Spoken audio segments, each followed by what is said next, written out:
So, you're a Stranger Things fan, huh? You're also a fan of anime? Well, you're in the right place. I'm going to show you how, in MidJourney, we can combine the two and make some interesting visuals. Of course, you can keep the default settings and prompt MidJourney to make it anime style, but I want to show you something else that you may not know yet.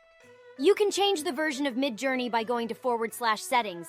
From here, you can change from MJ version 4 to Nijai, or is it Niji?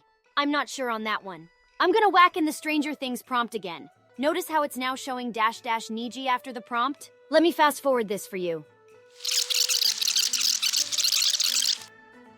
See? This one in the top left is as good as the poster in the film promos. The bottom right one is classic anime, huh?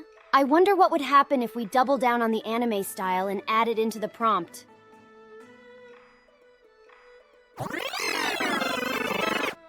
I mean, it's kind of like the character 11, maybe, but I want to try one more thing and add that classical anime style smile into this character.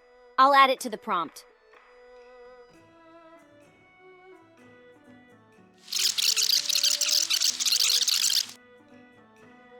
Well, there it is. They even nailed the lines below the eyes, you see that? I hope you enjoyed. And don't forget to subscribe for more. I'll see you in the next one.